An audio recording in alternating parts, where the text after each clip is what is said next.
আমরা মুসলমান দাবি করি, আমরা 90% মুসলমানের দেশে বসবাস করি। আমাদের অবস্থায় এমন হয়েছে, কোরআনের কথাগুলো যদি আমার পক্ষে যায় আমরা শুনবো, আমার পক্ষে গেলে হুজুর ভালো, আর আমার বিপক্ষে গেলে হুজুরের 14 গোষ্ঠী উদ্ধার করে দেব। এই হয়েছে আমাদের অবস্থা, ঠিক না বেঠে? ও দুনিয়ার মুসলমান, এই কোরআনের কথা আপনার যদি বিপক্ষে যায়, আপনার পরিবারের বিপক্ষে যায়, আপনার চাকরির বিপক্ষে যায়, আপনার ব্যবসার বিপক্ষে যায়, আপনার সমাজের বিপক্ষে যায়, আপনার রাজনীতির বিপক্ষে যায়, বুঝতে হবে এই কোরআন আপনার বিপক্ষে যাওয়ার মানেই হলো আপনার জীবন, আপনার ব্যবসা, আপনার পরিবার, আপনার সমাজ, আপনার চাকরি, আপনার রাজনীতি কোনোটাই কোরআন হাদিস অনুযায়ী হচ্ছে না বলে কোরআন থেকে কথা বললেই আপনার বিরুদ্ধে যাচ্ছে। কথা বলেন ঠিক না বেঠে? সুতরাং আজ যদি এই ঘুঘুরাইল গ্রামে আমি কোরআনের হক কথাগুলি বলি, তাহলে শেষ পর্যন্ত শুনতে রাজি আছেন? মুসলমান যারা শেষ পর্যন্ত কোরআনের আলোচনা শুনে বাড়ি যাবে তারা, আর প্রকৃত মুসলমান না যারা, মুনাফিক যারা, তারা কোরআনের ময়দান থেকে পালিয়ে যাবে। কথা বলেন ঠিক না বেঠে? দেখবেন এবার উঠে দৌড় মারে কোনটা, যেটা উঠবে বুঝতে হবে আলোচনা ওর বিপক্ষে গেছে। ও দুনিয়ার মুসলমান, ঘুম আসুক আর যাই করুক, ঘুম তো বাড়ির কাছে। আমার নবী, স্বয়ং বিশ্ব নবী রাহমাতুল লিল আলামিন, যিনি যদি একবার দোয়া করতেন আল্লাহ আমাকে উহুদ পাহাড়টা আমার আরাম আয়েশের জন্য দিয়ে দিন, আল্লাহ সেটাই দিয়ে দিতেন। তিনি শুধু ঘুমই কামাই করেন নাই, তিনি নিজের দাঁত হারিয়েছেন, তারপরে লোহার হেলমেট তার মাথার ভিতরে ঢুকে গিয়েছে ইসলাম প্রতিষ্ঠার জন্য। আর সেই লোক, সেই নবীর উম্মত হয়ে আপনি ঘুমির দোহাই দিয়ে এই মাহফিল থেকে পালাতে পারেন না। কথা বলেন ঠিক কিনা? তো ভাইরা রাগ করতেছেন? এই জন্য আমি আজকে সিদ্ধান্ত নিয়েছি যে আলোচনা করব এমন একটা বিষয়, যেই বিষয়টা আমাদের অতীব জরুরি। বিষয়টা কি? ইসলামী আন্দোলনের কর্মী আপনি কেন হবেন? কেন দরকার শুনবেন না? ইসলামী আন্দোলনের কর্মী আপনাকে কেন হতে হবে? আল্লাহর জমিন, আল্লাহর দিন কায়েমের আন্দোলনে কেন সামিল হতে হবে? এটাই আছে আজকে বিষয়। যদি আপনি সামিল না হতে পারেন কি হবে, সামিল হলে কি হবে, আমি কোরআন এবং হাদিস দিয়ে আপনাদেরকে বোঝানোর চেষ্টা করব।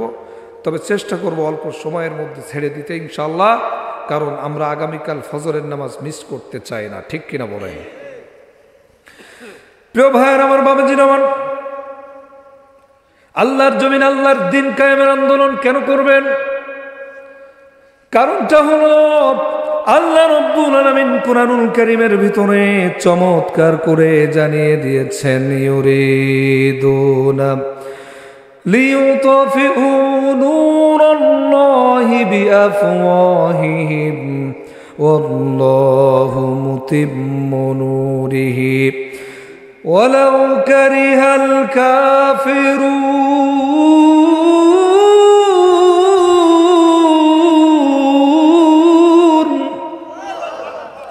আল্লাহ রাব্বুল আলামিন বলেন, কাফেররা চায় আমার দিনটা, আমার আলোটা মুখের ফু দিয়ে নিভিয়ে দিতে, কিন্তু আল্লাহ রাব্বুল আলামিন সিদ্ধান্ত নিয়েছেন তারা যতই চেষ্টা করুক না কেন, আমার আলোটা, আমার দিনটা মুখের ফু দিয়ে নিভিয়ে দিতে আমি আল্লাহ রাব্বুল আলামিন এটা প্রজ্বলিত করব, আমি এটা বিকশিত করব, আমি এটা প্রতিষ্ঠিত করব। চিৎকার দিয়ে বলেন সুবহানাল্লাহ।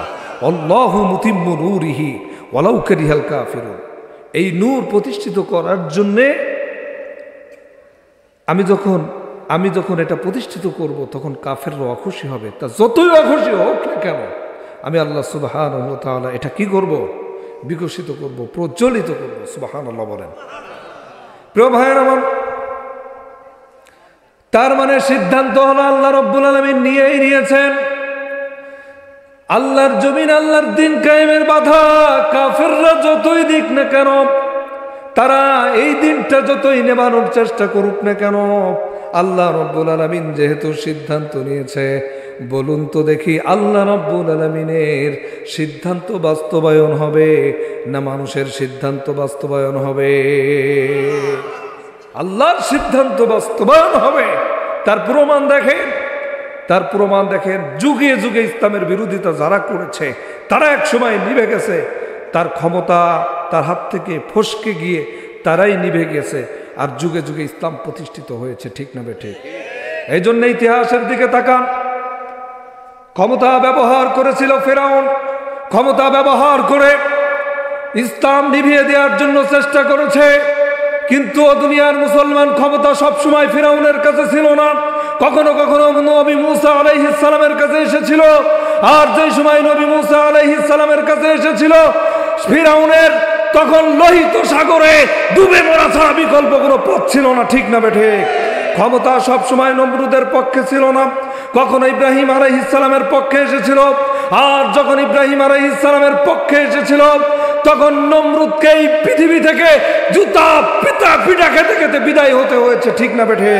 ও দুনিয়ার মুসলমান, আবু জাহেল উতবার হাতে সব সময় ক্ষমতা ছিল না। কখনো বিশ্বনবী জনাবে মুহাম্মদুর রাসূলুল্লাহ সাল্লাল্লাহু আলাইহি ওয়াসাল্লামের কাছে ক্ষমতা এসেছে, আর যখন তার কাছে এসেছে তখন আবু জাহেলের ওই বদরের প্রান্তরে বালিশ ছাড়া শোয়া ছাড়া বিকল্প কোনো পথ ছিল না। ঠিক না বেঠে? ক্ষমতা সবসময় জালিমের পক্ষে ছিল না, কখনো কখনো মাজলুমের পক্ষে এসেছে, আর মাজলুমের পক্ষে আসার কারণে জালিমকে পেছনের দরজা দিয়ে পালিয়ে যাওয়া ছাড়া বিকল্প কোনো পথ ছিল না। কথা বলেন ঠিক না বেঠিক? সুতরাং যুগে যুগে ইসলামের বিরোধিতা, কোরআনের বিরোধিতা, আলেম ওলামার বিরোধিতা যারাই করেছে তারাই নিভে গেছে। কথা বলেন ঠিক না বেঠিক? আপনি বাংলাদেশের ইতিহাসের দিকে তাকান, যে আজহারি কোরআনের কথা বলার কারণে তাকে দেশ থেকে বিতাড়িত করা হয়েছে। 1-2 বছর না, 4-5 বছর সে মালয়েশিয়ায় ছিল, এদেশে এসে কোরআনের কথা বলতে পারেনি, অথচ এদেশ তার মাতৃভূমি, এদেশে তার জন্ম, সেই জন্মভূমিতে কোরআনের কথাগুলো বলতে পারেনি। এদেশের জালেমরা তার মুখ থেকে কোরআনের বাণী যেন প্রচার না হয় এই জন্য ষড়যন্ত্র করেছিল। কথা বলেন ঠিক না বেঠিক?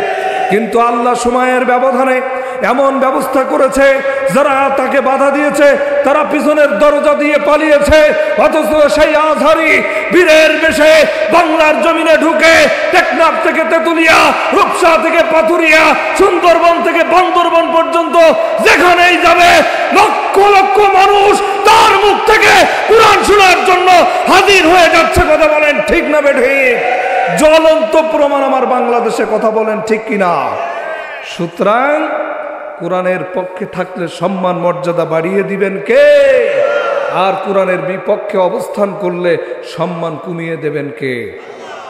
সুতরাং যেহেতু আল্লাহ সিদ্ধান্ত নিয়েছে যে কোনো মূল্যে আল্লাহ সুবহানাহু ওয়া তাআলা তার দ্বীনটা বিকশিত করবেন, প্রতিষ্ঠিত করবেন, আপনি বিরোধিতা করেছেন মানে পৌঁছেছেন, আর পথে এসেছেন, আল্লাহ আপনার সম্মান বাড়িয়ে দিয়েছে। তার প্রমাণ মিজানুর রহমান আজহারি। কথা বলেন ঠিক কিনা?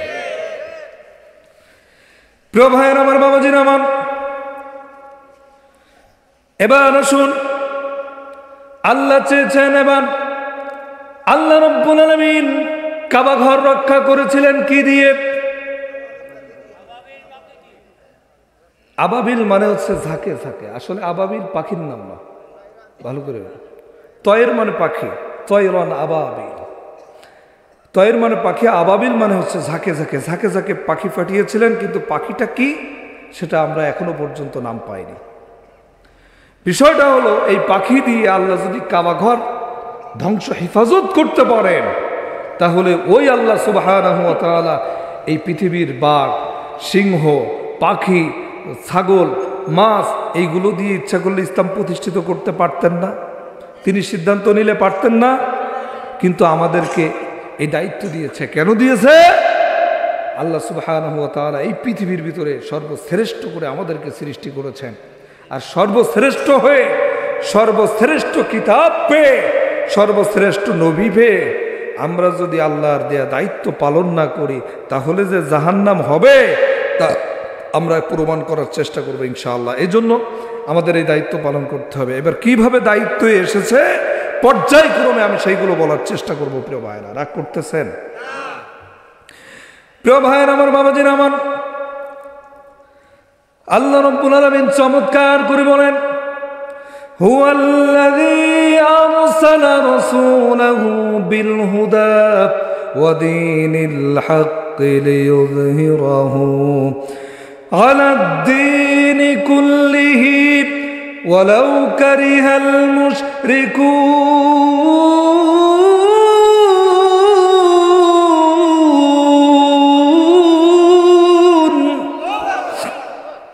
আল্লাহ রাব্বুল আলামিন চমৎকার করে বলছেন, আমি আল্লাহ রাব্বুল আলামিন আমার নবীকে রিসালাতের দায়িত্ব দিয়েছি।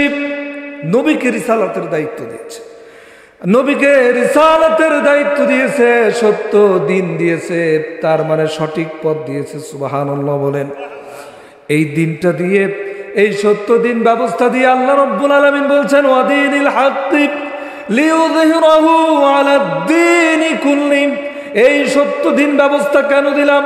এই সত্য দিন ব্যবস্থা দেওয়ার কারণ হলো, এই পৃথিবীর ভিতরে যত দিন ব্যবস্থা রয়েছে, হিন্দুদের একটা দিন ব্যবস্থা, বৌদ্ধদের একটা দিন ব্যবস্থা, খ্রিস্টানদের একটা দিন ব্যবস্থা, ইহুদিদের একটা দিন ব্যবস্থা, এই পৃথিবীতে যত দিন ব্যবস্থা রয়েছে, আলাদ-দীনি কুল্লি লিইয়ুযহিরাহু আলাদ-দীনি কুল্লিহি, এই সমস্ত দিন ব্যবস্থার উপরে আমি আল্লাহ রাব্বুল আলামিন যেই মনোনীত দিন ব্যবস্থা দিয়েছি, ওই দিন ব্যবস্থাটা প্রতিষ্ঠিত করতে হবে। সেই দিন ব্যবস্থাগুলির উপরে আমার মনোনীত দিন ব্যবস্থা প্রতিষ্ঠিত করতে হবে। এই সিদ্ধান্ত কার? প্রিয় ভাইয়ের আমার, আল্লাহ রাব্বুল আলামিন জানালেন আমার মনোনীত দিন ব্যবস্থাটা প্রতিষ্ঠিত করতে হবে। ওয়ালাউ কারিহাল মুশরিকুন, আর যখন প্রতিষ্ঠিত করবে তখন মুশরিক যারা রয়েছে তারা অখুশি হবে। তারপরেও বলুন তো দেখি, প্রতিষ্ঠিত করার দরকার আছে না নাই? মুশরিক যারা, আপনি যদি এই দিন প্রতিষ্ঠার আন্দোলনে সামিল হয়ে যান, তারা অখুশি হবে। অখুশি হলেও আপনার দায়িত্ব হলো আল্লাহর জমিনে আল্লাহর দিন কায়েমের আন্দোলনে সামিল হওয়া। কারণ বলুন তো দেখি, রসুল কি এখন আছে? রসুল আছেন? রসুল চলে গেছেন। আল্লাহর জমিনে আল্লাহর দিন কায়েম কি পরিপূর্ণ আছে?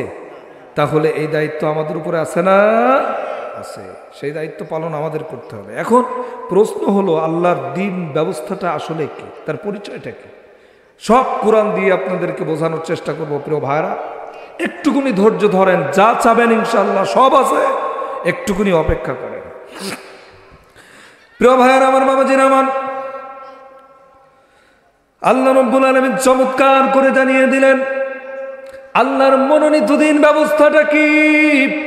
আল্লাহ রাব্বুল আলামিন চমৎকার করে জানিয়ে দিলেন কুরআনুল কারীমের আয়াত নাযিল করে, ইন্নাদ-দীনা ইনদাল্লাহিল ইসলাম, নিশ্চয় আমার মনোনীত দিন ব্যবস্থার নাম হচ্ছে ইসলাম।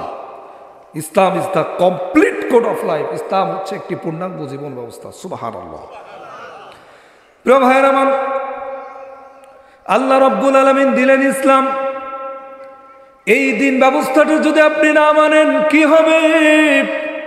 আল্লাহ রাব্বুল আলামিন কুরআনুল কারীমের ভিতরে সেটাও জানালেন, وَمَن يَبْتَغِ غَيْرَ الْإِسْلَامِ دِينًا فَلَن يُقْبَلَ مِنْهُ وَهُوَ فِي الْآخِرَةِ مِنَ الْخَاسِرِينَ।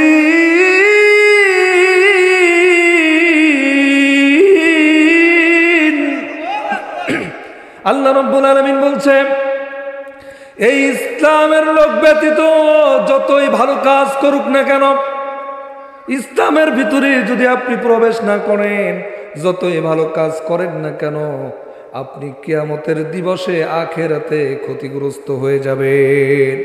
ইসলামের ভিতরে প্রবেশ না করলে আপনি যত ভালো কাজ করেন ক্ষতিগ্রস্ত হয়ে যাবে। ইসলামের ভিতরে ঢুকলে তারপরে ভালো কাজ করলে সেটাই আল্লাহর কাছে গ্রহণযোগ্যতা পাবে। সুবহানাল্লাহ। এবার দেখেন, আল্লাহর প্রসিদ্ধ ৯৯টা নাম আছে। কয়টা? একটু চিল্লায় বলেন। ৯৯টা। এই ৯৯টা নামের একটা নাম হচ্ছে সালাম। সালাম শব্দটি যদি কোনো মানুষের ক্ষেত্রে ব্যবহার হয় তাহলে অর্থ আসবে শান্তি, কিন্তু যেহেতু আল্লাহর নামের ক্ষেত্রে আসবে, অর্থ দাঁড়াবে শান্তিদাতা। এই পৃথিবীর সমস্ত শান্তি কে দেন? কোনো সন্দেহ আছে? কোনো সন্দেহ নেই। তো তিনার নাম সালাম, তিনি দিলেন ইসলাম। ইসলাম শব্দটি দুই কিরাতে গঠিত, একটা হচ্ছে সালমুন আর একটা হচ্ছে সিলমুন। কেন ইসলাম মানবেন সেটা আপনাদেরকে টেনে বোঝাচ্ছে আরবি ব্যাকরণ দিয়ে।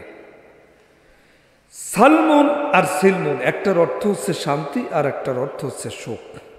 আল্লাহর নাম সালাম, তিনি দিলেন ইসলাম, তার ভিতরে সুখ শান্তি। আর ইসলাম মানবে যারা তার নাম মুসলিম, আর ইসলাম মানবে যারা, মানলেই এই সুখ শান্তি পাবে তারা। আসলামা ইউসলিমু ইসলামান ফাহুয়া মুসলিমন, আর তাদের পরিচয়টা হচ্ছে মুসলিম। চিৎকার দিয়ে বলেন সুবহানাল্লাহ। এই জন্য ইসলামের ভিতরে প্রবেশ করলে আপনার পরিচয় আসবে কি? মুসলমান। প্রিয় ভাইয়ের আমার, বাবাজির আমার, এবার দেখুন বিশ্বনবী সাল্লাল্লাহু আলাইহি ওয়াসাল্লামের উপরে আল্লাহ রাব্বুল আলামিন কুরআনুল কারীম নাজিল করলেন। এই কুরআনুল কারীম নাজিল করে দিয়ে চমৎকার করে জানালেন, নবী আমি যে কিতাবটা দিলাম আপনার উপরে, এই কিতাবের ভিতরে কোনো ভুল নাই আছে। যালিকাল কিতাবু লা রাইবা ফীহি হুদাল লিল মুত্তাকিন।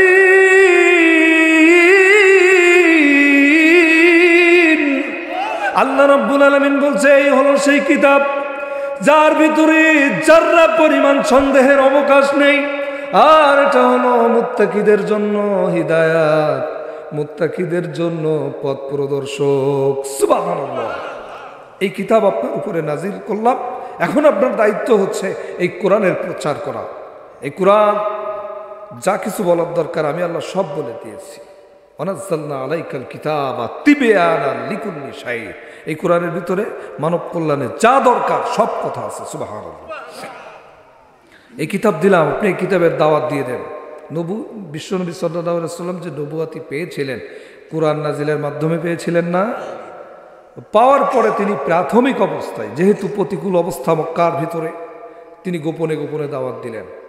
কারণ এই কোরআন বা দিন প্রতিষ্ঠার কাজে যখন কাজ করবেন, আল্লাহ দুই আয়াতে বলছে ওয়ালাউ কারিহাল কাফিরুন আর ওয়ালাউ কারিহাল মুশরিকুন। মুশরিকরা কাফেররা কি হবে? বেজার হবে, অখুশি হবে। তাহলে এখন প্রকাশ্যে যদি প্রথমেই দেওয়া শুরু করেন তাহলে বিশ্বনবীর উপরে তারা চড়াও হবে। তিনি গোপনে দাওয়াত দিলেন। প্রিয় ভাইয়ের আমার, বাবাজির আমার, খুব ভালো করে লক্ষ্য করবেন। তিনি যখন দাওয়াত শুরু করে দিলেন, এই দাওয়াত শুরু করে দেওয়ার পরে আল্লাহ রাব্বুল আলামিন কিছুদিন পরে আয়াত নাজিল করে দিলেন, ওয়ানযির আশীরাতাকাল আকরাবিন। নবী হে, এখন আর গোপনে নয়, প্রকাশ্যে দাওয়াত দিতে হবে। আমার ভাইয়েরা, বিশ্বনবী সাল্লাল্লাহু আলাইহি ওয়াসাল্লাম আল্লাহর কাছ থেকে যখন কোরআনের আয়াত পেলেন, আয়াত পাওয়ার পরে তিনি এই কোরআনের দাওয়াত দেওয়া শুরু করলেন। প্রকাশ্যে দাওয়াত দেওয়ার জন্য তিনি সর্বপ্রথম সাফা পাহাড়ের উপরে উঠে গেলেন। সাফা পাহাড়ের উপরে উঠে যে তিনি এই কোরআনের দাওয়াত দেওয়ার চেষ্টা করলেন। ও দুনিয়ার মুসলমান, সাফা পাহাড়ের উপরে যে ইয়া সবাহা বলে ডাক দিলেন। ইয়া সবাহা মানে হলো সকাল বেলার বিপদ থেকে তোমরা উদ্ধার হও। এই কথা বলে যখন কুরাইশদেরকে তিনি ডাকলেন, ডাকার পরে কুরাইশরা পাহাড়ের পাদদেশে এসে হাজির হয়ে গেল। হাজির হয়ে যাওয়ার পরে নবী করিম সাল্লাল্লাহু আলাইহি ওয়াসাল্লামকে জিজ্ঞাসা করছে, হে মুহাম্মদ, তুমি কেন এই শব্দের মাধ্যমে ইয়া সাবাহা বলে আমাদেরকে ডাকছো? বিশ্বনবী সাল্লাল্লাহু আলাইহি ওয়াসাল্লাম বললেন, আমি মুহাম্মদ যদি বলি পাহাড়ের ওই পারে, পাহাড়ের ওই পাশে একদল অশ্বরোহী সৈন্য রয়েছে, তাহলে তোমরা কি বিশ্বাস করবে নাকি? তারা বললেন, নাম, হ্যাঁ অবশ্যই বিশ্বাস করব, কারণ তুমি তো আল-আমিন, তুমি তো বিশ্বাসী, তুমি তো আস-সাদিক, তুমি তো সত্যবাদী, কাজেই তুমি মিথ্যা কথা বলবা না, এটা আমাদের বিশ্বাস। তুমি যদি এই কথা বলো, বলার সঙ্গে সঙ্গে আমরা বিশ্বাস করে দেব। তিনি বললেন, তাই যদি হয়ে থাকে, ইয়া আইয়ুহান নাস, হে মানব সকল। বিশ্বনবী সাল্লাল্লাহু আলাইহি ওয়াসাল্লাম বললেন, হে মানব সকল, তাহলে শুনে রাখো, আমি বিশ্বনবী তোমাদেরকে বলছি, ইয়া আইয়ুহান নাস, কুলু লা ইলাহা ইল্লাল্লাহু তুফলিহুন, তোমরা এক আল্লাহকে রব হিসাবে মেনে নাও। তোমরা বলো লা ইলাহা ইল্লাল্লাহ, আল্লাহ ছাড়া কোনো আইনদাতা নাই, আল্লাহ ছাড়া কোনো বিধানদাতা নাই, আল্লাহ ছাড়া কোনো রব নাই, কোনো সৃষ্টিকর্তা নাই। চিৎকার দিয়ে বলেন সুবহানাল্লাহ। তাহলে কি হবে? লাআল্লাকুম তুফলিহুন, তোমরা সফল কাম হয়ে যাবে। সফলতা যদি পেতে চাও আল্লাহর দিন ব্যবস্থা মেনে নাও, আল্লাহকে মেনে নাও। ও দুনিয়ার মুসলমান, আল্লাহর দিন ব্যবস্থা যেখানে শান্তি সেখানে, আল্লাহর দিন ব্যবস্থা নাই যেখানে শান্তি নাই। আছে আছে নাই। কারণ আল্লাহ লাহুল খলকু ওয়াল আমর, সৃষ্টি যার, আইন চলবে তার। এ কথাকার কথাকার। এই জন্য আমি মাঝে মধ্যে বলি, ও দুনিয়ার মুসলমান, বাংলাদেশ প্রথমবার স্বাধীনতা অর্জন করেছে, সেখান থেকে নিয়ে আজ পর্যন্ত 53 বছর পার হয়ে গেছে। কত বছর? আজ পর্যন্ত আমরা কি সেই শান্তি পেয়েছি যেই শান্তি আমাদের দরকার ছিল? এমন একটি সপ্তাহ, যেই সপ্তাহের ভিতরে কোনো ধর্ষণ ছিল না, যেই সপ্তাহের ভিতরে কোনো চুরি ছিল না, যেই সপ্তাহের ভিতরে কোনো ডাকাতি ছিল না, যেই সপ্তাহের ভিতরে কোনো চাঁদাবাজি ছিল না। বলুন তো দেখি, আজ পর্যন্ত কেউ কি, কোন রাষ্ট্রনায়ক কি এমন একটা সপ্তাহ আমাদের উপহার দিয়েছে?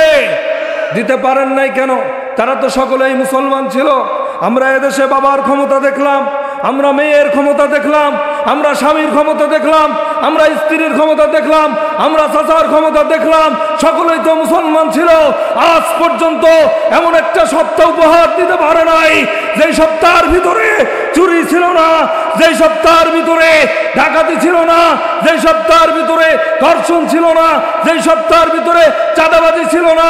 এরকম একটা সপ্তাহ উপহার দিতে না পারার কারণ হচ্ছে তারা মুসলমান হওয়ার পরেও এই দেশ পরিচালনা করেছে মানব মতবাদ দিয়ে, মানব রচিত মতবাদ দিয়ে এ দেশ পরিচালনা করার কারণে আজ পর্যন্ত এমন একটা সপ্তাহ উপহার দিতে পারে নাই। ঠিক কিনা বেঠিক? ও দুনিয়ার মুসলমান, অথচ এখনো পর্যন্ত আমরা দেখতে পাই বাংলাদেশের দিকে তাকালে বড় লোকের 5 তলা থেকে ফেলে দেওয়া পচা খাদ্য পথ শিশুগুলি ডাস্টবিনে কুকুরের সঙ্গে ভাগাভাগি করে খায়। এখনো পর্যন্ত বাংলাদেশে লক্ষ লক্ষ যুবক যুবতী বেকারত্বের অভিশাপ নিয়ে ঘুরে বেড়ায়। এখনো পর্যন্ত 4 বছরের ছোট্ট শিশু আরিয়ান তার মায়ের মুখে একটু খাদ্য তুলে দেওয়ার জন্য, যেহেতু বিধবা মা, ওই বিধবা মায়ের মুখে একটু খাদ্য তুলে দেওয়ার জন্য খালপাড়, বিলপাড়, ঝিলপাড় আর পুকুর পাড়ে শাক কুড়িয়ে খায়। সেই দেশের আমলা কামলা সচিব আর এমপি মন্ত্রী হওয়ার পরে কলমের খোঁচায় লক্ষ লক্ষ টাকা দুর্নীতি করে। ও দুনিয়ার মুসলমান, সেই পার্লামেন্টে একটিবারের জন্য কুরআন পাঠান আর সূরাতুল মায়েদার 38 নম্বর আয়াত প্রতিষ্ঠিত করে দিয়ে একটি চোর আর একটা চোরনির হাত কেটে দেন, আর এইটা সমস্ত টেলিভিশন দিয়ে লাইভ টেলিকাস্ট করুন। এদেশের যত দুর্নীতিবাদ আছে, দুর্নীতি করার আগে বলুন তো দেখি 10 বার ভাবার দরকার আছে না নাই? সুতরাং আমাদের আগামী দিনের সিদ্ধান্ত হবে কোরআনের পার্লামেন্ট, সেই পার্লামেন্ট প্রতিষ্ঠিত করার জন্য যদি রক্ত দিতে হয়, মার খেতে হয়, রাজপথে নামতে হয়, ফাঁসির কাষ্ঠে ঝুলতে হয়, রাজি আছেন কারা কারা? 2 হাত তুলে আল্লাহকে দেখান। প্রিয় ভাইরা, আজ আমরা এমন একটা অবস্থায় আছি, আওয়ামী লীগ করেন, বিএনপি করেন, জামাত করেন, যাই করেন না কেন, কোরআন যদি আপনি না চান, বিশ্বাস করেন আপনি আর মুসলমান থাকবেন না। কেন থাকবেন না? এটা আমার কথা নয়, এটা আল্লাহর কথা। সম্মানিত ভাইরা আমার, আপনার রাজনৈতিক পরিচয় যাই হোক না কেন, আপনি যদি মুসলমান দাবি করেন তাহলে শুনে রাখুন, আল্লাহ সুবহানাহু ওয়া তাআলা চমৎকার করে জানিয়ে দিয়েছেন, যারা মুসলমান দাবি করেন, যে রাজনৈতিক দলের হন না কেন আমার দেখার বিষয় না, যেহেতু দাওয়াত দিয়ে কোরআনের কথা বলার জন্য এনেছেন, সেই কোরআনের পক্ষে কথা আমাকে বলতেই হবে। আর কোরআনের পক্ষে কথা বলার জন্যই আমার জন্ম হয়েছে। আল্লাহ রাব্বুল আলামিন বলেন, যালিকা বিআন্নাহুম কারিহু মা আনজালাল্লাহু ফাআহবাতা আ'মালাহুম আল্লাহ রাব্বুল আলামিন চমৎকার করে জানিয়ে দিয়েছেন, আল্লাহর নাজিলকৃত কোন আইনের উপরে, কোন বিধানের উপরে যদি আপনি যারা পরিমাণ অসন্তুষ্ট হন, আপনার যদি বিন্দু পরিমাণ মন খারাপ হয়ে যায়, বিরোধিতা করা তো দূরের কথা, শুধু মন খারাপ হবে যে আইনটা এমন না হয়ে এরকম হলো কেন। তো হুজুর বলতেছে যে হুজুর পছন্দ হলো না কারণ আপনার রাজনৈতিক দলের বিরুদ্ধে গেছে, এই জন্যে। অথচ হুজুর তো বলেছে কোরআন থেকে, নিজের অজান্তে আপনি কোরআনের বিরোধিতা করছেন। এই বিরোধিতা করার কারণে আল্লাহ বলছে ফাআহবাতা আমালাহুম, আমলের বহু বচন হচ্ছে আমাল। যখনই আপনি অসন্তুষ্ট প্রকাশ করবেন তখন থেকেই পূর্বে যত আমল আছে, নামাজ, রোজা, হজ, যাকাত, দান, সাদকা সব বাতিল। আচ্ছা, যার সবকিছু বাতিল হয় তার আর ঈমান থাকে? বলেন বলেন বলেন, ঈমান থাকে না। প্রিয় ভাইরা, এই জন্য আপনাদেরকে অনুরোধ করছে, যদি বিরুদ্ধে চলে যায় খবরদার অখুশি হবেন না, অন্তত পক্ষে ঈমান নিয়ে বাড়ি যান। প্রিয় ভাইয়ের আমার, বাবাজির আমার, বিশ্বনবী সাল্লাল্লাহু আলাইহি ওয়াসাল্লাম পাহাড়ের উপরে উঠে যখন এই দাওয়াত দিলেন, এই দাওয়াত দেওয়ার সঙ্গে সঙ্গে দূরের কোনো মানুষ না, স্বয়ং নিজের আপন চাচা আবু লাহাব পাথর তুলে মুহাম্মদ সাল্লাল্লাহু আলাইহি ওয়াসাল্লামের কপাল বরাবর মেরে দিয়েছেন। একটা বর্ণনায় এসছে পাথরটা তার গায়ে লাগে নাই, পাশ দিয়ে চলে গেছে। আর একটা বর্ণনায় এসছে তার কপালে যে লাগছে। তাহলে মুশরিকরা যে অখুশি হয়, প্রমাণ হয়েছে না? অখুশি হয়ে তারা কি বসেছিল না পাথর মেরেছিল? পাথর মেরেছে। প্রিয় ভাইয়ের আমার, বাবাজির আমার,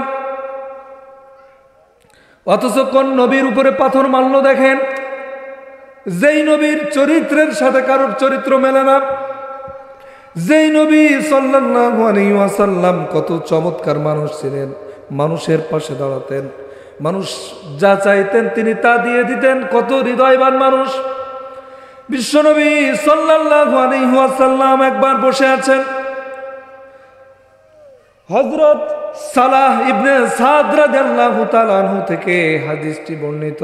তিনি বলেন, নবী করিম সাল্লাল্লাহু আলাইহি ওয়াসাল্লামের কাছে একবার একজন মহিলা আসলো, সুন্দর একটা চাদর নিয়ে আসলো, ঝালর বিশিষ্ট, তার মানে কাজ করা সুন্দর একটা চাদর তার কাছে নিয়ে আসলেন হাদিয়া হিসেবে।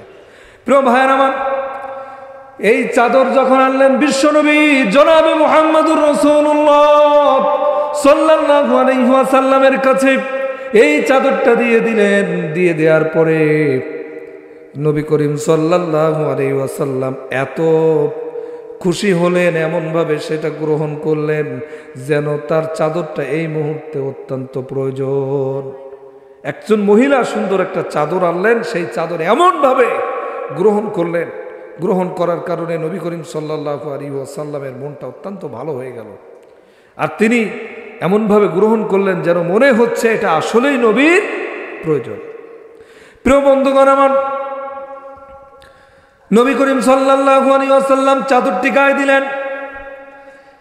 এই চাদরটি গায়ে দেওয়ার পরে আমার নবী বিশ্বনবী জনাবে মুহাম্মদুর রাসূলুল্লাহ সাল্লাল্লাহু আলাইহি ওয়াসাল্লাম চাদরটা যখন গায়ে দিলেন, একজন সাহাবী বলছে, ইয়া রাসূলুল্লাহ, ইয়া হাবিবাল্লাহ, এই চাদরটি অত্যন্ত সুন্দর, আপনার গায়ে মানিয়েছে, খুব পছন্দ হয়েছে। ইয়া রাসূলুল্লাহ, চাদরটি অত্যন্ত সুন্দর, আপনি আমাকে ওইটা দিয়ে দেন। নবী করিম সাল্লাল্লাহু আলাইহি ওয়াসাল্লাম মুহূর্তের ভিতরে এই চাদরটা দিয়ে দিলেন। এই চাদরটা দিয়ে তিনি যখন ওই মজলিস থেকে উঠে গেলেন, অন্যান্য সাহাবীরা তাকে বলছে, তাকে দোষারোপ করছে, এই বেটা বিশ্বনবী জনাবে মুহাম্মদুর রাসূলুল্লাহ সাল্লাল্লাহু আলাইহি ওয়াসাল্লাম যখন ওই মজলিস থেকে উঠে গেলেন, সাহাবীরা তাকে দোষ দিচ্ছে, এই তুমি রাসূলুল্লাহ সাল্লাল্লাহু আলাইহি ওয়াসাল্লামের কাছ থেকে চাদরটা কেন নিলে? তুমি কি জানো না নবী করিম সাল্লাল্লাহু আলাইহি ওয়াসাল্লাম, নবী করিম সাল্লাল্লাহু আলাইহি ওয়াসাল্লামের কাছে কোনো ব্যক্তি যদি কিছু চায় তিনি কারোর খালি হাতে ফেরান না। কি মন মানসিকতা, কি দয়াল নবী, কি রহমতের নবী, রাহমাতাল লিল আলামিন হিসাবে পাঠিয়ে দিয়েছেন কে?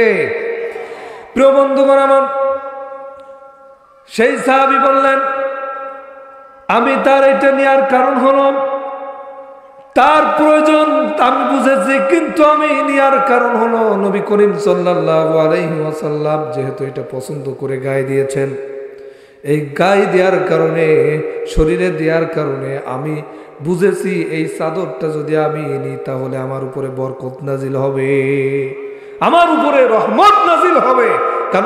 কারণ তিনি তো রাহমাতাল লিল আলামিন। তিনি কে? রাহমাতাল লিল আলামিন। আমার কথা নয়।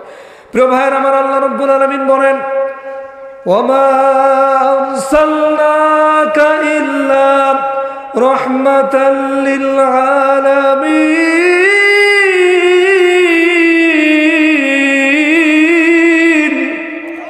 আল্লাহ রাব্বুল আলামিন বলছেন, আমি নবীকে রাহমাতাল লিল আলামিন হিসাবে পৃথিবীতে পাঠিয়েছি। তার মানে হলো এই দুনিয়ার ভিতরে আমার নবী হচ্ছেন রহমত। সেই নবী করিম সাল্লাল্লাহু আলাইহি ওয়াসাল্লাম কেমন রহমতের নবী! সঙ্গে সঙ্গে প্রয়োজনীয় চাদরটা তাকে দিয়ে দিলেন। দেওয়ার পরে তিনি বললেন, এই চাদরটা যখন আমি শরীরে লাগাবো, আমি গায়ে দেব, তখন আমার উপরে আল্লাহর রহমত নাজিল হবে। আর এটা আমি কাফনের কাপড় হিসাবে আমি সাহাবী নিয়ে নিলাম, কারণ এই নবীর গায়ে দিয়া চাদর যদি আমি কাফনের কাপড় হিসাবে নিয়ে নিই তাহলে আল্লাহ রব্বুল আলামিন হয়তো এর উসিলায় মাফ করে দিবে। সেই নবী হচ্ছেন আমাদের নবী, বিশ্ব নবী জনাবে মুহাম্মদুর রাসূলুল্লাহ। এত সুন্দর মানুষ যিনি ইতিমধ্যে মক্কা নগরীর ভিতরে আল আমিন নামে পরিচিতি লাভ করেছেন, সেই নবী যখনই দাওয়াত দিলেন পাথরের আঘাত খেলেন ও দুনিয়ার মুসলমান। তাহলে আজকে আজহারি কেন? আজকে কোরআনের পাখি আল্লামা দেলোয়ার হোসেন সাইদি কেন? যুগে যুগে যারা এই কোরআনের কথা বলবে, এই কোরআনের কথা বলার কারণে তাদের উপরে অখুশি হবে মুশরিকরা, ঠিক কিনা বলে? প্রিয় ভাইয়ের আমার, এবার এই যে পাথর মারা শুরু করলেন, আপনাদের কাছে আমার প্রশ্ন হলো, বলুন তো দেখি, আমার নবী কি এই পাথরের আঘাত খাওয়ার পরেও, তাদের ষড়যন্ত্র সহ্য করার পরেও, বলুন তো দেখি আল্লাহর দ্বীন কায়েমের আন্দোলন থেকে পিছপা হয়েছেন নাকি? এই দ্বীন প্রচার তিনি কি বন্ধ করেছেন? বন্ধ করেন নাই। বন্ধ যখন করেন নাই, খুব সংক্ষেপে আঁকাচ্ছি ও দুনিয়ার মুসলমান, এমন কিছু তথ্য আপনাদেরকে দিতে চায়, যেই তথ্যগুলো জানলে পরে আপনারা এখান থেকে জানলে পরে ইসলামী আন্দোলনের কর্মী হতে আগ্রহী হয়ে যাবেন, আল্লাহর জমিনে আল্লাহর দ্বীন কায়েমের আন্দোলনে শামিল হতে আগ্রহ হয়ে যাবেন। এই জন্যে এই বিষয়গুলি আপনাদের সামনে তুলে ধরতে চায়। বিশ্বনবী সাল্লাল্লাহু আলাইহি ওয়াসাল্লামের পরেও দাওয়াত বন্ধ করেন না, দাওয়াত দিতে থাকলেন। এবার কাফেররা সিদ্ধান্ত নিল এই মুহাম্মদকে যে কোনো মূল্যে থামাতে হবে, আর যদি থামাতে না পারি তাহলে আমাদের বাপদাদার ধর্মের মুখে লাথি মেরে মানুষেরা মুহাম্মদ যে এক আল্লাহর দাওয়াত দিচ্ছে ওই এক আল্লাহর দাওয়াতে শামিল হয়ে যাবে। যে কোনো মূল্যে আমাদের কাজ হবে তার মুখটা বন্ধ করে দেয়া, যেন কোরআন আর প্রচার না করতে পারে। এই সিদ্ধান্ত কাদের? এই সিদ্ধান্ত কাদের? প্রিয় ভাইয়ের আমার, বাবাজির আমার, এই সিদ্ধান্ত হলো কাফেরদের। সেই দিন কাফেররা কি সিদ্ধান্ত নিল? আল্লাহ রাব্বুল আলামিন কুরআনুল কারীমের ভিতরে সেটাও তুলে ধরেছেন। وقال الذين كفروا لا تسمعوا لهذا القرآن والغوا فيه لعلكم تغلبون।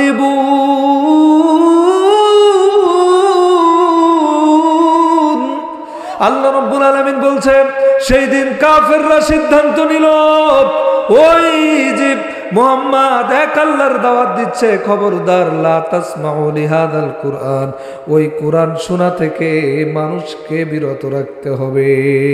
কোরআন যেন মানুষ শুনতে না পারে প্রতিবন্ধকতা তৈরি করতে হবে। লাআল্লাকুম তাগলিবুন, যেন মুহাম্মদ সফলতা পেতে না পারে। প্রিয় ভাইরা আমার, সেই সময় বিশ্বনবী সাল্লাল্লাহু আলাইহি ওয়াসাল্লাম যেন কোরআনের দাওয়াত না দিতে পারেন, এই জন্যে কাফেররা সিদ্ধান্ত নিল যে কোনো মূল্যে মুহাম্মাদের মুখটা বন্ধ করতে হবে। এই জন্যে তারা প্রতিবন্ধকতা তৈরি করতে লাগলো, নির্যাতন করলো। এক পর্যায়ে তারা সিদ্ধান্ত নিল, মুহাম্মদকে তো কোনো প্রকার এই দাওয়াত থেকে বন্ধ করা যাচ্ছে না, আটকানো যাচ্ছে না। যে কোনো মূল্যে সে কোরআনের দাওয়াত মানুষের কাছে পৌঁছে দিচ্ছে। এই জন্য তাকে একটা কাজ করতে হবে, সেটা হলো এই দুনিয়া থেকে চিরবিদায় করে দিতে হবে। শুধু এই যুগের সিদ্ধান্ত না, তৎকালীন যুগে যারাই কোরআনের দাওয়াত দিয়েছে, তার আগে যারা ইসলামের দাওয়াত দিয়েছে, সকলের উপরে এই একই সিস্টেম করে এসছে কাফেররা। ঠিক কিনা বলেন? প্রিয় ভাইরা আমার, এবার তারা সিদ্ধান্ত নিল কি? আবু জাহেল কর্তৃক সিদ্ধান্ত হয়ে গেল যে মুহাম্মদ আল্লাহর দাওয়াত দিচ্ছেন, যে কোনো মূল্যে ওই মুহাম্মদ সাল্লাল্লাহু আলাইহি ওয়াসাল্লামকে গ্রেফতার করতে হবে, পাকড়াও করতে হবে, হত্যা করে ফেলতে হবে। এই জন্য তারা প্রথমে তার যারা শেল্টার দিল, তার মানে হলো বিশ্বনবী জনাবে মুহাম্মদ রাসূলুল্লাহ সাল্লাল্লাহু আলাইহি ওয়াসাল্লামকে যারা শেল্টার দিল, দুইটা গোত্র, একটা হলো বনু হাশেম আর একটা হলো বনু মুত্তালিব। এই দুইটা গোত্রের কাছে আবু জাহেল কর্তৃক প্রস্তাব দেওয়া হলো, এই যে তোমরা মুহাম্মদকে শেল্টার দিচ্ছ, শুনে রাখো, তোমরা মুহাম্মদকে আমাদের হাতে তুলে দাও, কারণ আমাদের বাপদাদার ধর্মের মুখে লাথি মেরে মুহাম্মদ এক আল্লাহর দাওয়াত দিচ্ছে। সেই এক আল্লাহর দাওয়াত যদি না দেয়, সেই এক আল্লাহর দাওয়াত যেন না দিতে পারে, এই জন্য তোমরা মুহাম্মদকে আমাদের হাতে তুলে দাও, আমরা মেরে ফেলি, আমরা হত্যা করে ফেলি, তুলে দাও। তারা চিন্তা করলো, না না না, এরকম একটা সন্তানকে আমরা তাদের হাতে তুলে দিতে পারি না। এই জন্য তারা তার পাশে আরো বেশি মজবুত করে দাঁড়ালেন। কেমন মজবুত করে দাঁড়ালেন? এবার কাফেররা সিদ্ধান্ত নিল, যদি তার পাশ থেকে সরে না আসো, তাকে শেল্টার দিয়া বন্ধ না করো, তাহলে আমরা সিদ্ধান্ত নিলাম তোমাদের সাথে কোনো লেনদেন হবে না, তোমাদের সাথে কোনো মুআমালাত হবে না, তোমাদের ওখানে কোনো খাদ্য আমরা পৌঁছাতে দেব না, কোনো ব্যবসায়ী তোমাদের সঙ্গে ব্যবসা করতে পারবে না, তোমাদের সঙ্গে আমরা কেউ ছেলে মেয়ে বিয়ে দেব না, আবার তোমাদের ছেলে মেয়েও আমরা কেউ বিবাহ করব না। এই জন্যে শিয়াবে আবু তালিবের জেলখানায় গিরি পর্বতের ভিতরে তারা যে আশ্রয় নিল, ওই দুইটা গোত্র বিশ্বনবী সহ। প্রিয় ভাইয়ের আমার, এই গিরি পর্বতটাকে বলা হয় শিয়াবে আবু তালিবের জেলখানা। এই শিয়াবে আবু তালিবের জেলখানায় আমার নবী বিশ্বনবী সাল্লাল্লাহু আলাইহি ওয়াসাল্লাম আল্লাহর জমিনে আল্লাহর দ্বীন কায়েমের জন্য কতটা কষ্ট করেছে দেখেন। নবী করিম সাল্লাল্লাহু আলাইহি ওয়াসাল্লাম তখন ওই গিরি পর্বতের ভিতরে যখন গেলেন, তখন তার উপরে কি মানবিক নির্যাতন করা হয়েছে। তাদের ওখানে বাইরের কোনো ব্যবসায়ী যেন ঢুকতে না পারে, তারা বাধা দেওয়া শুরু করলো। বাইরে থেকে যেন কেউ খাদ্য সরবরাহ না করতে পারে, তারা বাধা দিতে লাগলো। কেউ যেন পানি পৌঁছাতে না পারে, বাধা দিতে লাগলো। শুধুমাত্র কেবলমাত্র বছরের 4 মাস, কয় মাস? 4 মাস সেখানে লোকদেরকে যাওয়ার অনুমতি দিল। এই 4 মাসের ভিতরে যেতে পারবে, যেটাকে কোরআনের ভাষায় বলা হয় হারাম মাস।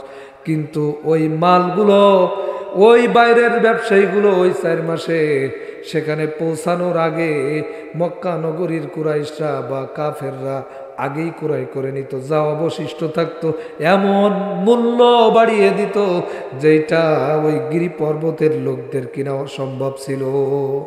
কুরাইশ এবার বাইরে চলে গেল। ওহো, ও দুনিয়ার মুসলমান।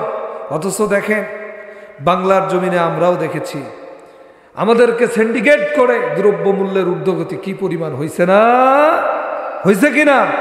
আর আমাদের উপদেশ দেয় কাঁঠালের বার্গার খেতে, তারপরে পেঁয়াজ ছাড়া রান্না করতে, মরিচ ছাড়া রান্না করতে। কিন্তু যখন পালালো দেখলাম তার ফ্রিজে বড় বড় রাম। বোঝেন, কাঁঠালের বার্গার আপনারা চেনেন, গ্রামের মানুষ তো অনেকে চিনতে পারেন না। বার্গারটা একটা খাদ্য, সেটা গোশ দিয়ে তৈরি হয়। কিন্তু গোশের দাম যেহেতু বৃদ্ধিকরণ করা হয়েছে, সেহেতু আর গোশ দেওয়া হবে না, এখন কাঁঠালের বার্গার। বেগুনির পরিবর্তে আমাদের কুমড়ানি খেতে বলেছে, বলে নাই? ও দুনিয়ার মুসলমান, আহারে এই জালিম জগদ্দাল পাথরের মতো আমাদের মাথার উপরে এমন ভাবে বসেছিল, আহারে মানুষ নির্যাতিত হতে হতে হতে হতে দেয়ালে যখন পিঠ ঠেকে গেছে তখন আন্দোলন করতে বাধ্য হয়েছে। কথা বলেন ঠিক না ঠিক? এমন কোন অঙ্গন নেই যা তারা ধ্বংস করে নাই। এদেশের শিক্ষা ব্যবস্থার মেরুদণ্ড ভেঙে দিয়ে বঙ্গোপসাগরে নিক্ষেপ করেছে, এদেশের অর্থ ব্যবস্থাকে ধ্বংস করে দিয়ে মাটির সাথে ধসিয়ে দিয়েছে। কথা বলেন ঠিক না ঠিক? সাদা, ধর্ষণ, দুর্নীতি এমন কোনো অপরাধ ছিল না যা করে নাই। আমি মাঝে মধ্যে উদাহরণ দিই যে শয়তান এদের দেখলে সেলুট দেয়। উদাহরণটা হচ্ছে 3 বন্ধু গিয়েছে সফরে, আলোচনা ওই জায়গায় রেখে আসলাম, বিশ্বনবী গিরি পর্বতের ভিতরে আটকানো। খুব ভালো করে খেয়াল করবেন ভাইরা, উদাহরণটা দিয়ে আসি আগে। 3 বন্ধু গিয়েছে সফরে, কারণ কোরআনের ভিতরে আল্লাহ বলছে কুল সিরু ফিল আরদ সুম্মা নজুরু কাইফা কানা আকিবাতুল মুকাদ্দিমিন। কার কথা? তোমরা দুনিয়া ঘোরো এবং দেখো আমার নিয়ামতের অস্বীকারীদের শেষ পরিণতি কি করেছে। 3 বন্ধু চিন্তা করতেছে যাই, আল্লাহ যেহেতু কোরআনে বলেছে একটু সফর দিয়ে আসে। এখন সফর করতে করতে 3 বন্ধুর টাকা প্রায় শেষ হয়ে এসছে। একজনের কাছে আছে 5 টাকা, একজনের কাছে আছে 3 টাকা, আর একজনের কাছে আছে 2 টাকা। বলেন তো কয় টাকা হয়? এই 10 টাকা দিয়ে তারা চিন্তা করেছে দ্রব্য মূল্যের যে ঊর্ধ্বগতি, ভালো কিছু হবে না, এমন খাদ্য কিনতে হবে, ক্ষুধা নিবারণও হবে, আবার আমাদের অনেকক্ষণ ধরে খেতেও পারবে। তা কি করা যায়? গবেষণা করে দেখেছি একমাত্র খাবার সেটা হচ্ছে মুড়ি। এই মুড়ি কিনা যাবে 10 টাকা দিয়ে, আবার অনেকক্ষণ খেতে পারবো, পেটও ভরবে। তো 3 বন্ধু যখন 10 টাকা উঠায় যখন কিনতে যাবে, ইন দ্য মিন টাইম শয়তান ওখানে এসে হাজির হয়ে গেছে। কারণ শয়তান আল্লাহর কাছে ওয়াদা করে এসছে, সুম্মা লাআতিয়ান্নাহুম মিন বাইনি আইদিহিম ওয়া মিন খালফিহিম ওয়া আন আইমানিহিম ওয়া আন শামাইলিহিম ওয়া লা তাজিদু আকতারাহুম শাকিরিন। শয়তান আল্লাহকে বলছে, আল্লাহ তোমার বান্দাদেরকে এমন ধোঁকা দেব, ডান দিক থেকে, বাম দিক থেকে, সামনের দিক থেকে এবং পিছন দিক থেকে এমন ধোঁকা দিয়ে পথভ্রষ্ট করব, তুমি দেখতে পাবা অধিকাংশ বান্দা ওয়ালা তাজিদু আকতারাহুম শাকিরিন, তারা নাশকরি বান্দায় পরিণত হয়েছে। এবার 3 বন্ধু যখন যাবে, ইন দ্য মিন টাইম শয়তান চিন্তা করতেছে ওরা কোরআনের আয়াত নিয়ে শিক্ষা নিতে চায়, আর আমি শয়তান থাকতে কষ্ট দেব না, তা তো হবে না। আমার মতো একটা টুপি, বিশাল জুব্বা লাগায় চলে এসছে, আসসালামু আলাইকুম, আমিও তোমাদের মতো একজন পথিক, কাজেই আমার কাছে মাত্র 1 টাকা আছে, তোমাদের কাছে তো যা 10 টাকা আছে আমার কাছে তাও নেই, আমি তোমাদের থেকে বড় বিপদগ্রস্ত। তা তোমাদের যেহেতু 10টা টাকা আছে, ওই 10টা টাকার সাথে আমার ওই 1 টাকা যোগ দিয়ে 11 টাকা দিয়ে যদি মুড়ি কিনতে, তাহলে তোমাদের সাথে একটু খাবারের সুযোগ পেতাম। বড় হুজুর দেখেছে, এদের একটু দয়া হয়েছে। হুজুরদের প্রতি মানুষের একটু দয়ার ফিলিংস আসে কি আসে না বলেন তো? আসে। একটু দুর্বল থাকে, ওই তো চাচা বলছে। তো যখন দুর্বল থাকে তখন বলতেছে আচ্ছা ঠিক আছে দাও। এবার তিনি তখন কি করলেন, এই 1টা টাকা দিয়েছেন, দেওয়ার পরে সবাই মিলে যখন মুড়ি কিনেছে 4 জনের টাকা, বলেন তো কয় টাকা হয়? 11 টাকা। এই 11 টাকা দিয়ে যখন মুড়ি কিনে এনেছে, খেতে যাবে এমন সময় একজন বলতেছে এই দাঁড়াও, সবাই মিলে মুড়ি কিনলাম, একটু হিসাব নিকাশ না করে তো খাওয়া যায় না। যে যুগ জামানা পড়েছে, আপনি যদি হিসাব নিকাশ ছাড়া চলেন তাহলে বিপদে পড়বেন। কথা বলেন ঠিক কিনা?